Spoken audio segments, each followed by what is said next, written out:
For the second year in a row, the Gonzaga Bulldogs were shut out of all major WCC awards. Did they get it right this time?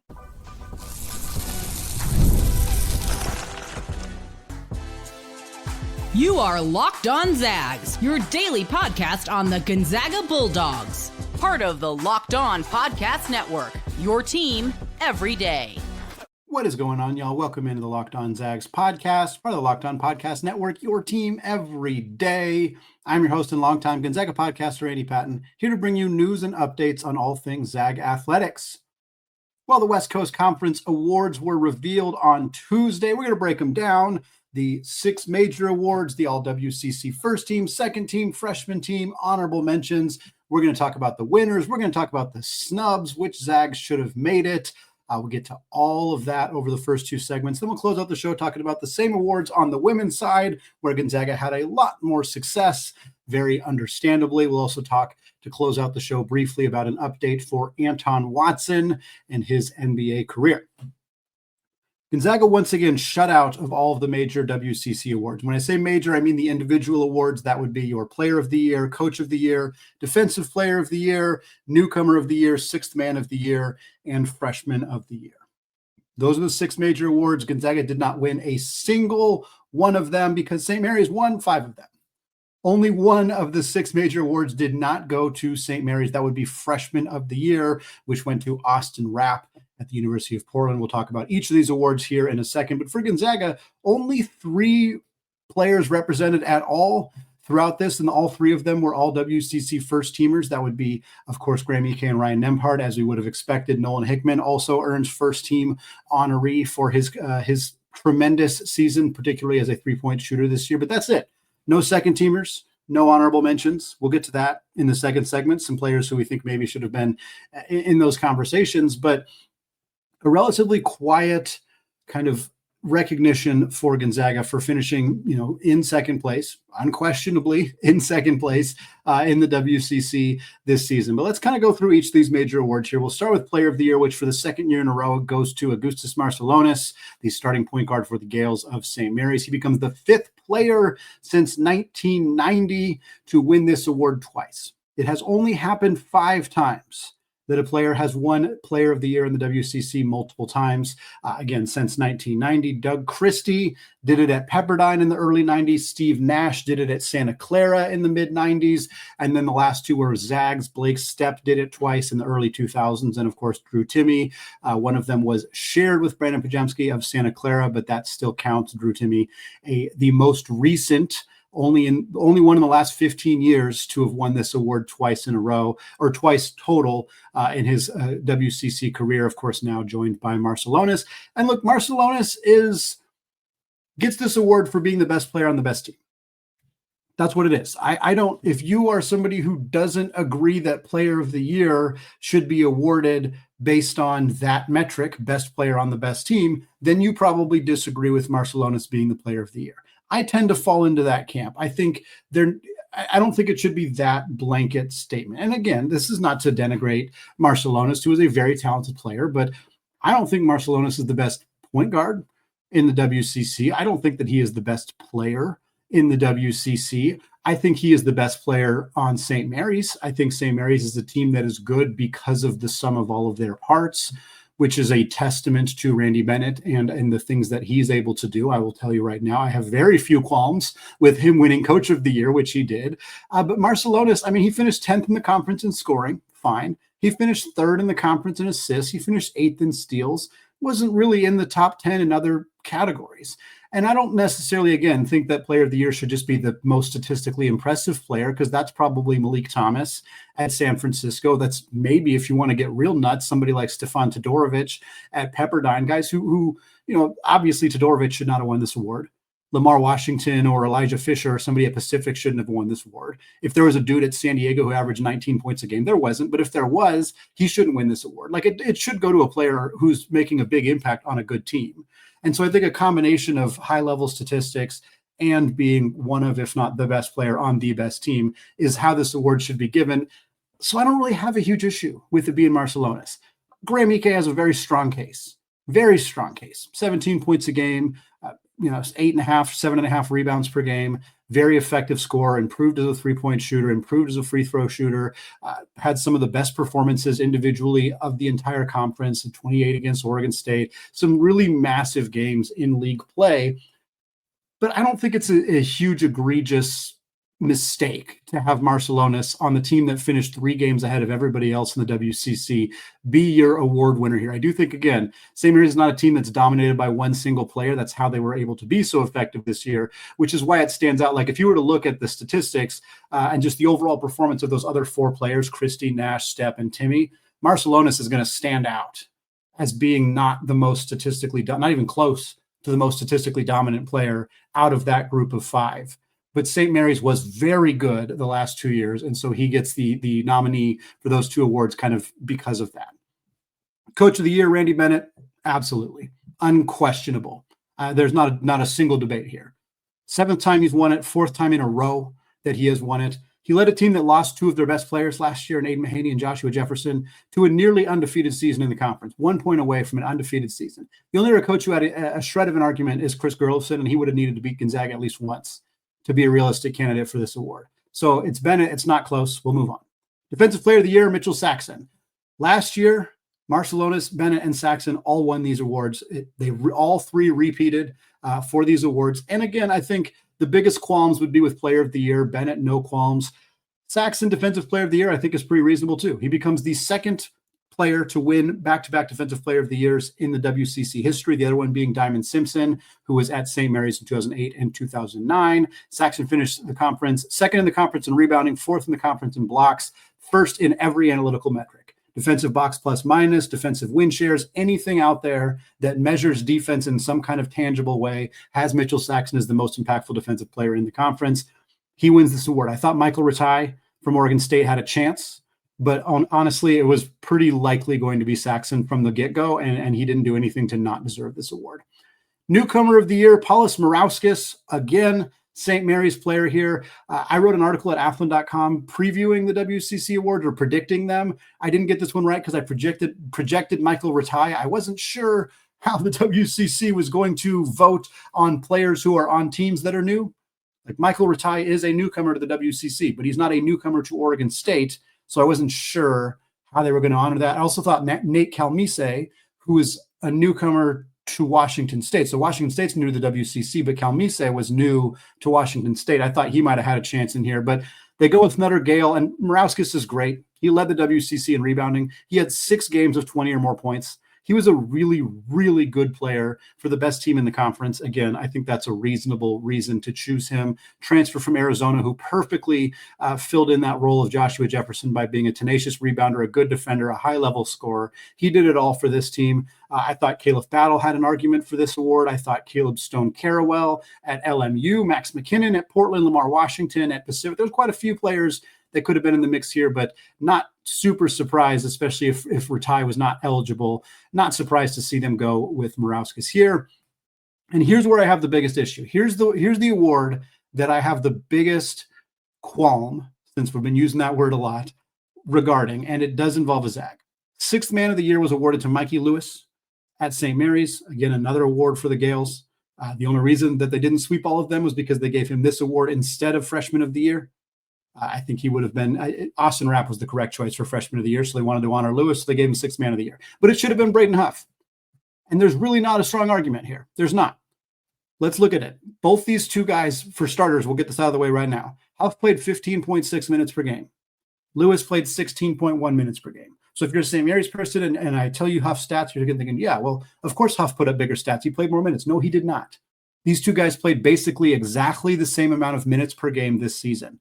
Braden Huff had more points, 10.7 compared to 8.6. He had more rebounds, 3.2 compared to 1.7. He had more assists. Neither of them were great passers, but Huff had 0.9 assists per game compared to just 0.6 for Lewis, a guard, barely a half an assist per game. Huff was a more effective overall scorer. Obviously, Lewis was a better three-point shooter, but using effective field goal percentage, which takes into account free throws and 2-point scoring and 3-point scoring. Braden Huff was better, 59% effective field goal rate compared to Lewis, 54.4. That's a big difference. Braden Huff was a more impactful offensive player, a better scorer, a better rebounder, a better passer. He had 2.8 win shares on the season. That's a stat measured to, it's kind of like WAR for baseball. It effectively measures how many wins you added to your team this year. 2.8 for Braden Huff, 2.2 for Mikey Lewis. Game score is a stat utilized, created by John Hollinger, a former NBA GM, also a Locked On podcast host.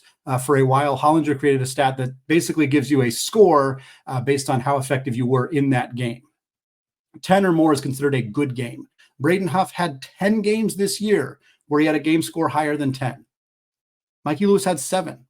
There is almost no metric. And yeah, I would argue that Lewis is probably a more impactful defensive player for St. Mary's than Huff is for Gonzaga, but by pretty much every statistical measure, Braden Huff was a more impactful player coming off the bench for Gonzaga than Mikey Lewis was for St. Mary's. They picked the wrong guy. This should have been Braden Huff. I feel very strongly about that.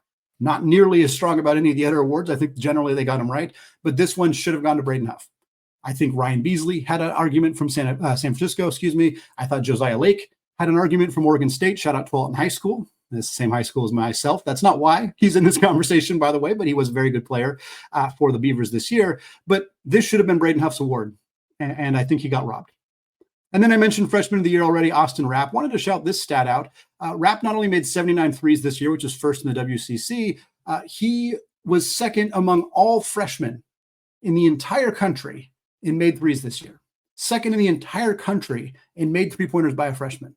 6'10" Australian. 6'10" player who made more threes than every other freshman in the country except one. That's a really appealing young piece for Shante Leggins. I sincerely hope he can find a way to keep him on the bluff with the Pilots because he's a very talented player, 13.6 rebounds per game, very good three-point shooter. Obviously, Mikey Lewis in the mix here for freshman of the year. Tyrone Riley IV at San Francisco should have been in the mix here as well, but Austin Rapp was the player to beat for freshman of the year, and he ends up taking home this award. Well, like we mentioned already, trio of Zags were named to the All-WCC first team. We're going to talk about that.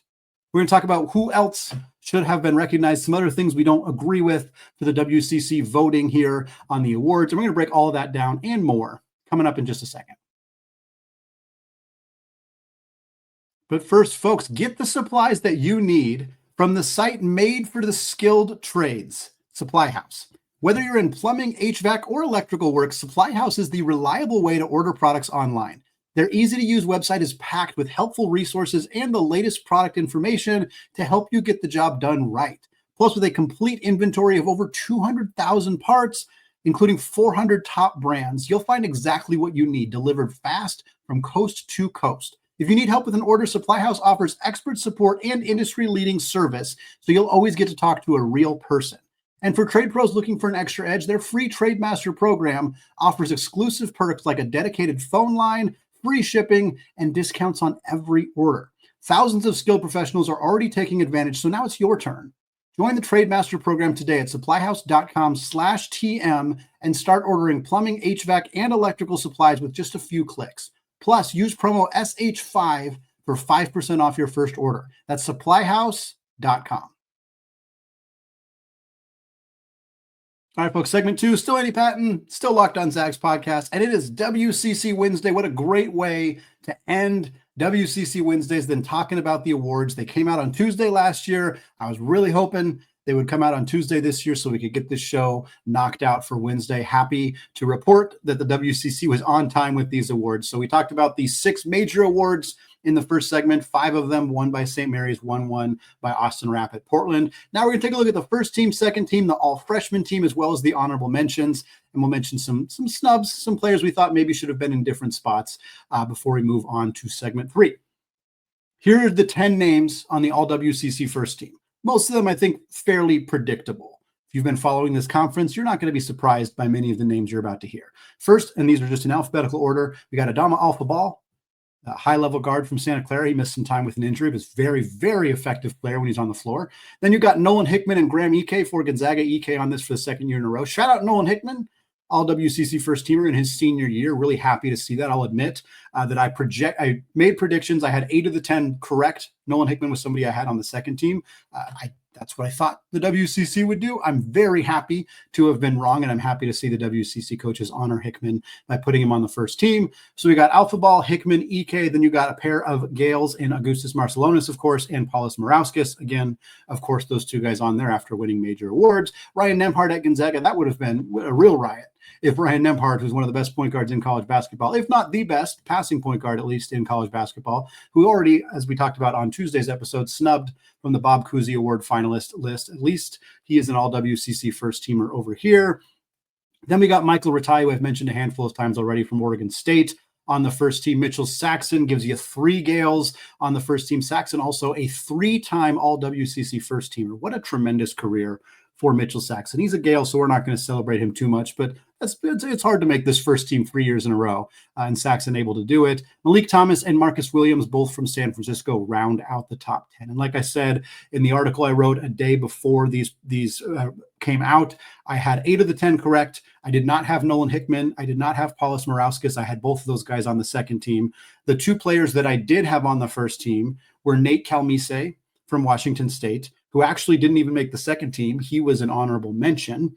And then Stefan Todorovic from Pepperdine, who averaged like 19 points a game. He was like the second or third leading scorer in the conference. I thought he would get rewarded with the first team spot, even on a bad Pepperdine team. He did not. And he was not even named to the second team. Todorovic was an honorable mention. That was a little bit disrespectful for the performance that he was able to put together for Pepperdine this year. But getting 8 out of 10 correct and having one of the things I got wrong being Nolan Hickman actually being on the team, that's pretty good. I'm feeling pretty good about that and happy for Nolan Hickman more than anything else.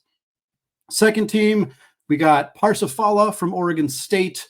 Their big man down low. He gave Gonzaga some trouble, particularly in that first game. Max McKinnon at Portland. He had a 43-point game at one point this year. Ended up being the Pilots' leading scorer. A very talented player on a team that otherwise was pretty unimpressive.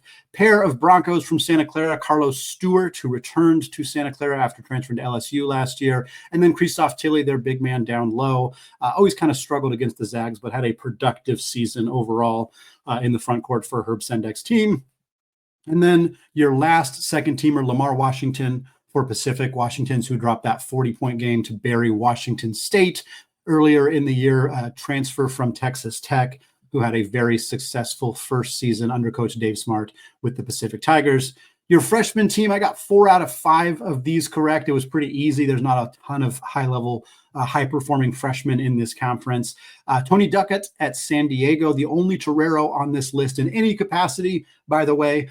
Mikey Lewis from St. Mary's, not surprising there. Austin Rapp, of course, from Portland. And then Tyrone Riley IV from San Francisco. Those were the 4 that I had projected. Last was Tomas Thrasterston from Washington State. Very productive player who kind of emerged into a bigger role with all the injuries that struck for the Cougars in the middle of the season. He's the one I didn't have. I had Jackson Olvera from Pepperdine in this spot, in part because Olvera had 27 points against Gonzaga the first time Gonzaga and Pepperdine played each other. Statistically, he's kind of right in line with where Thrasterston was. So I'm not shocked that he was left off the list. And I do think that the bias of watching him have the best game of his career against Gonzaga is why I had him in this conversation. But I was a little surprised to not see him get a mention there. Honorable mentions. The list here, there's 8 of them. That's how many there were last year. I think 8, 3, 7. There's 7 of them. Last year there was 8. So the 7 honorable mentions: Luke Barrett from St. Mary's, Nate Kalmise from Washington State, Nate Kings from Oregon State, Javon Porter from LMU, Caleb Stone Carawell also from LMU. This is where you also get Stefan Todorovic from Pepperdine. And then last but not least, Lawan Watts from Washington State. So who are the snubs? Well, the most notable snub, if we're talking Gonzaga in particular, is Khalif Battle. I projected Khalif Battle on the second team. If you told me that he didn't make the second team, I would have guessed first team before I would have guessed honorable mention. And if you told me it was none of those, I would have been very surprised. And look, I get it. We've had lots of conversations about Khalif Battle on this show. But how many 20-point games did he have this year? I don't think there's any. In fact, I pretty much guarantee you that there's not a single player left off, first team, second team, honorable mention, who had more 20-point games than Khalif Battle. In fact, and maybe I'll look this up and post an update because I don't have the information in front of me. I wouldn't be surprised if Khalif Battle has more 20-point games this season than every player left off first team, second team, honorable mention in the WCC. Every single one of those players combined. And I realize as I'm saying this that the other player I'm about to talk about is Ben Gregg. Ben Gregg had multiple 20-point games, so maybe my math is going to be off on this. But that's a lot of production from Khalif Battle and from Ben Gregg to not even be listed in the honorable mentions feels a little bit disrespectful in my mind to the Gonzaga Bulldogs. A couple guys from Pacific I expected to see: Elijah Fisher, the transfer from DePaul, and Elias Ralph, who was one of their leading scorers this year, who followed Dave Smart over from Canada. I had Fisher on the second team. I had Ralph among the honorable mentions. And then Mo Odom and Jackson Olvera from Pepperdine. I mentioned Olvera as somebody I thought was snubbed from the all-freshman team. I had Mo Odom on the second team. I was a little surprised to not see him get even an honorable mention. He was second in the WCC in assists behind Ryan Nembhard, ahead, mind you, of Augustus Marcelonis. Again, Pepperdine was not good. Pacific was not good. But it was still surprising to see those four players not get any recognition. And of course, more notably for this particular audience, Khalif Battle and Ben Gregg being left off of any kind of all-WCC honor feels a little bit wrong, especially as those guys are finishing up their basketball playing or their college basketball playing careers. Well, the Zags may have gotten shut out on the men's side for the major awards, but that did not happen on the women's side. 4 of the 6 major awards go to Gonzaga. 2 of them go to Yvonne Ejim. We're going to talk about that and a new home for Anton Watson coming up in just a second.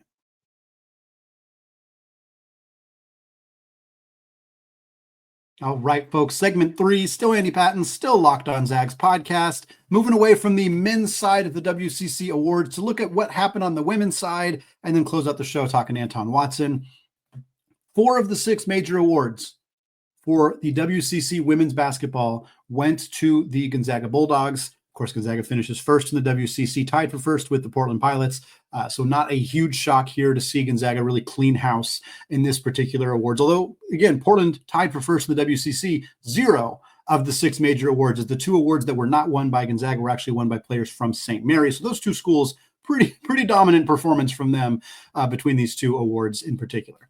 Player of the year goes to Yvonne Ejim. There was 0 mystery here. 0 mystery. I'd be shocked if it wasn't a completely unanimous vote. I don't know if they limit coaches to voting to their own players or not, but unanimous would be either 10 coaches or all 11 coaches. But there's no debate.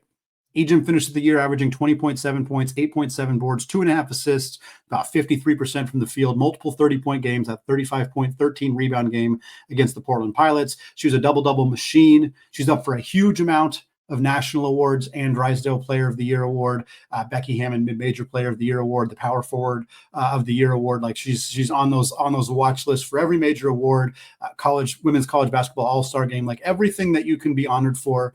Ejim has been at least on those watch lists, on those kind of in those conversations for all of those awards, and completely justifiably with a tremendous 5th-year season for her in the Zags. Coach of the year goes to Lisa Fortier. Very well earned.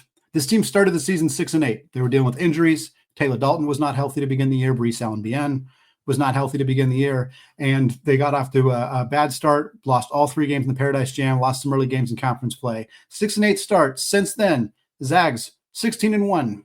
16-1 after that 6-8 start. They finished the season 22-9. They went 17-3 in the WCC, tied for first in the conference with the Portland Pilots. Again, they have the tiebreaker after sweeping Portland in the regular season. Lisa did this after losing 4 starters. The Trung twins graduate, move on. Brenna Maxwell graduates, moves on. Eliza Hollingsworth graduates, moves on. You replace 4 starters. You add a true freshman to the starting lineup in Allie Turner. You add a player in Maud Hybens who's been in the program but hasn't started really before. You have you're mixing and matching new players like Inez Betancourt into the mix, and Taylor Dalton when she was healthy into the mix, and players who hadn't played a lot like Claire O'Connor and Esther Little. Like you had so much mixing and matching. And Lisa did this while spending the offseason recovering from cancer. I'm not saying they should have used that to vote for her. I don't think that they did, but it is a fact that Lisa Fortier spent the summer recovering from breast cancer and still managed to put together a roster that, after a little bit of early season struggles, went ahead and blasted their way through the WCC yet again. Fortier has now won the Coach of the Year in the WCC 7 times. That is the second most in conference history, behind her predecessor, Kelly Graves, who is now the head coach of the Oregon Ducks women's basketball team. Amazing stuff from Lisa. Huge congratulations, and completely well-deserved for her. Defensive Player of the Year also goes to Yvonne Ejim, 8.7 rebounds, second in the conference, led the conference, 1.2 steals and 1 block per game. Like we said, she led the WCC in rebounds. She won this award last year. She wins it again. More hardware in a house that Yvonne's not going to have enough room to put all of her trophies at this rate. Freshman of the Year also goes to a Zag and Allie Turner. Not a shock here. Not a shock here. Turner was the second best player for this Gonzaga team. She's one of the best players on this in the conference. In fact, she was an all-WCC first teamer as a freshman. 13.3 points per game, 3.7 assists, 3.4 rebounds. She shot 45% from three on 6.5 attempts per game. Simply put, Allie Turner was one of the most productive three-point shooters in the entire country, but based on percentage and volume. She's one of the best three-point shooters in the country, bar none, bar none. Not one of the best freshmen, not one of the best three-point shooters in the WCC, one of the best three-point shooters, period, in the entire country. Tremendous, tremendous freshman season for Allie Turner, a huge part of the future for this Gonzaga basketball program. 2 Zags on the All-WCC first team, no surprise, Yvonne Ejim and Allie Turner. 1 player on the All-WCC freshman team, obviously that would be Allie Turner. And then nobody on the second team, but we did have 1 honorable mention, that would be Maud Hybens. Maud was second in the WCC in rebounding behind her teammate Yvonne Ejim. She missed some time with a concussion, missed like a couple of weeks in the middle of the conference season, but she had some really productive performances as well, was kind of filling in that Eliza Hollingsworth role as the other big alongside Ejim, could kind of play down low and let Yvonne take the ball at the top of the key, could also switch and make that entry pass to Yvonne down on the block. A very good defensive player as well. Really happy to see her get honored after what I thought was a productive season in kind of that third, fourth role for this Gonzaga team. Well, closing out the show with an update on the pro side for the Zags. Anton Watson, I'm happy I don't have to report the update that he was just waived by the Boston Celtics. That is accurate, but the update is that Anton Watson was claimed by the New York Knicks, so he has found a new home. As this very recently happened before I hit the record button, my assumption is that Watson will be converted to a two-way contract. The Knicks have open two-way contracts on their. They're not using all 3 of the two-way contracts that they're allotted. I assume because Watson was waived by Boston, in order to claim a player, you're claiming their contract as it currently was. If Watson had gone unclaimed, if no team had put a claim in on him, then he would revert to being a free agent. At that point, he could either sign with a G League team and just be a G League free agent where any NBA team could sign you, much like Drew Timme is, or he could have gone overseas, something like that. But he was released from his two-way contract by Boston. So when the Knicks claim him, they're claiming his two-way contract and putting him on their roster in that two-way capacity. The Celtics, of course, drafted Watson 54th overall in the 2024 NBA draft. Immediately signed him to a two-way contract. Two-way contracts imply there's a certain amount of the season that you have to spend in the NBA and then a certain amount of time that you spend in the G League. That's why it's called a two-way contract. Watson never got those chances in the NBA. That's part of why Boston released him. They pretty much were getting to an inflection point where they were going to have to put him on the active roster or else release him. They chose to release him, unfortunately. So he spent his entire professional career with the Celtics, playing with the Maine Celtics in the G League. In 16 games with Maine, he averaged about 30 minutes a night. They gave him a lot of opportunities, but he also played pretty well. 12 points, just under 5 rebounds, about 2 assists, about 1.5 steals. He took about 6 3-point attempts per game. And that's a notable number to me because it proves that Boston put him in the G League and said, shoot threes until you're really good at it. And if you get really good at it, we might call you up. Watson shot 33%. It's not bad, but it's not great. It's not great. And it's not good enough. I think Watson needs to be a 36 to 38% three-point shooter. He's probably not going to take 6 threes a game in the NBA. I don't think there's a lot of NBA teams right now that'll give him enough run to shoot that many threes. But in the modern NBA, you have to be ready to knock down open shots from beyond the arc. You have to. You just have to. It's so important, especially for a player at his size at 6'8". He's an NBA caliber defender. He's switchable. He can guard multiple positions. He moves well without the basketball. Offensively, he'll crash the glass. He does everything well, and well enough to be 8 to 10 minute per game guy, coming, a deep rotation guy, as long as he can knock down those threes. He has to be able to do that, and he just hasn't proven it yet. That doesn't mean he won't. He just hasn't yet. I'm really glad the Knicks signed him. I was going to mention this as a team. I was going to write an article about it. I kind of thought I would run out of time to write it because I figured he wouldn't be available for very long. And the Knicks were a team that had multiple two-way spots open for starters. That's the most important thing in terms of picking a team that might sign him. But they also just lost center Ariel Huckpurdy, who started for them just one game because they were desperate for front court help because Karl Anthony Towns was out. So they started Huckpurdy for his first career start, and he immediately tore his meniscus and is now out for 4 to 6 weeks. So the Knicks are in dire straits in the front court. Huckpurdy's out. Karl Anthony Towns is dealing with something. They haven't released exactly what it is, but he's only day-to-day, so he might be back fairly soon. And there's not a ton of room in this Knicks front court. OG Anunoby's still there, Mitchell Robinson. Like, they have a lot of talent in the front court, and I don't think that there's a clear-cut path to playing time for Watson.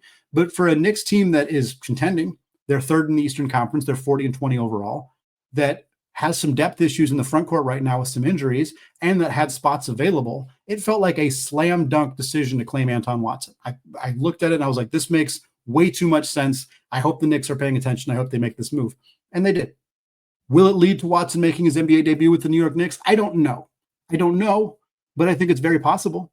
Certainly more possible than if he had gone unclaimed and just signed with the G League team, or obviously if he'd gone overseas. So I'm really excited for Anton. I really hope this happens for him. He's more than deserving of getting a chance in the NBA. And I think the Knicks are a great spot for him to end up right now. And I'm hoping he's able to get in off the ground with the G League team and play well there and potentially work his way into an NBA roster spot in the not too distant future. Going to wrap it up for me today here on the Locked On Zags podcast. Folks, thank you so much for making the show your first listen or your first watch of the day. We'll be back on Thursday. Got a guest lined up to talk some bracketology, NCAA tournament seeding, and previewing the WCC tournament as well. So look out for that.